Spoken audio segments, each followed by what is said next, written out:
Saya Scotty, saya sudah tinggal di Papua sekitar 25 tahun dan saya ada hati besar untuk bangsa Papua dan untuk daerah ini.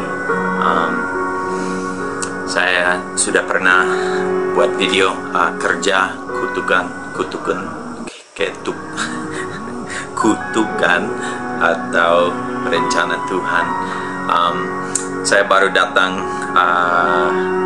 saya baru dari Wamena tadi malam, 1-2 hari di Wamena dan balik ke Bokendini, dan saya hati berat karena selama saya di Wamena saya lihat pemuda-pemudi, anak-anak asli Papua hampir semua hanya duduk santai, cerita, merokok, makan pinang, habiskan uang dan habiskan waktu secara non-produktif. Ada banyak yang gaya-gaya, balap-balap dengan motor, 3-4 orang di motor. Saya di bengkel selama 7 jam dan ada sopir-sopir orang asli yang masuk dan memang juga semua merokok, makan pinang, habiskan banyak uang dengan hal yang tidak ada tujuan baik, hanya merusak tubuhnya dan merusak dompetnya. Dan mereka punya mobil-mobil semua rusak gara-gara overloading, per patah gara-gara muatan terlalu banyak. Dan saya lihat, wow, ini mereka tidak beruntung dari pekerjaan mereka, tapi mereka tambah rugi dengan mobil-mobil yang rusak karena tidak pakai sesuai dengan batasan, juga dengan tubuh mereka tidak pakai sesuai dengan tujuan.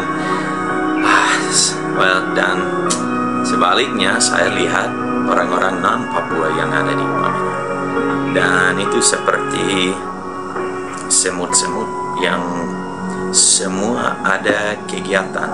Mungkin itu jaga kios, tapi mereka sedang kerja sambil jaga kios.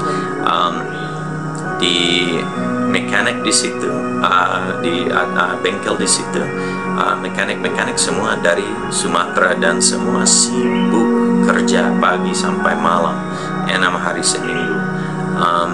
Mereka sangat-sangat produktif, dan saya ada berpikir, kenapa ada perbedaan ini? Baru yang saya pikir itu kembali ke sistem pendidikan. Di bengkel saya tanya mekanik-mekanik yang kerja mobil saya, mereka hanya selesai SD dan langsung mulai kerja dengan orang tua, ternak babi, ternak petani dan lain-lain. Tapi sejak kecil mereka tahu mereka punya tujuan hidup, itu kerja, itu buat sesuatu menjadi produktif, kerja untuk dapat sesuatu yang bisa dipakai untuk mereka punya keluarga, untuk bangsa, untuk negara.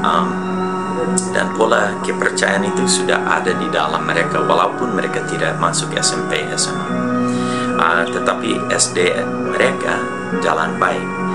Tujuan pendidikan itu untuk siapkan orang untuk menjadi produktif, untuk menghasilkan sesuatu. Kita diajar on time, kita diajar untuk bertanggung jawab, untuk berintegritas, untuk jujur, untuk rajin, untuk disiplin diri, untuk mengkontrol emosi. Hal-hal ini semua diajar dalam segala macam pendidikan di dunia, walaupun itu sekolah formal atau sekolah non-formal. Nah, dulu di Papua ada sekolah non-formal, itu anak laki-laki ikut bapak dan om dan kakak dan belajar kerja, belajar budaya, belajar semua hal yang diperlu untuk menjadi anggota produktif di dalam dia punya suku, fam, dan daerah. Anak-anak perempuan ikut mama-mama dan tante dan kakak perempuan dan belajar untuk menjadi seorang produktif. Tetapi sejak Otsus sistem pendidikan di Papua sudah hancur dan tidak jalan. Baru anak-anak tidak ikut, mereka punya orang tua, keluarga lagi, tapi di sekolah juga, sekolah tidak ada kegiatan. Jadi anak-anak belajar apa? Mereka belajar malas, mereka belajar tidak usah bertanggung jawab, mereka belajar hanya main-main. Mereka ke sekolah, tidak ada guru, jadi mereka ke kali, mandi-mandi, main dengan teman, dan main sepanjang hari. Baru kenapa kita bisa kaget pada waktu mereka menjadi pemuda sekarang, umur 20, 15 sampai 30, dewasa muda, mereka juga tidak tahu kerja dan tidak mau kerja. Mereka hanya mau main dan mau cari jalan yang paling gampang. Karena sistem pendidikan non-formal tidak ada lagi di daerah-daerah kami. Baru sistem formal juga gagal total. So anak-anak bebas untuk ikut mereka punya mau. Apa yang ada sekarang lanjut, masa depan Papua akan seperti apa? Ada banyak migran yang datang dan mereka siap kerja dan usaha. Sambil kami siapkan generasi orang-orang asli di sini yang tidak akan kerja. Kita harus berpikir baik-baik mengenai ini, karena ini masalah besar.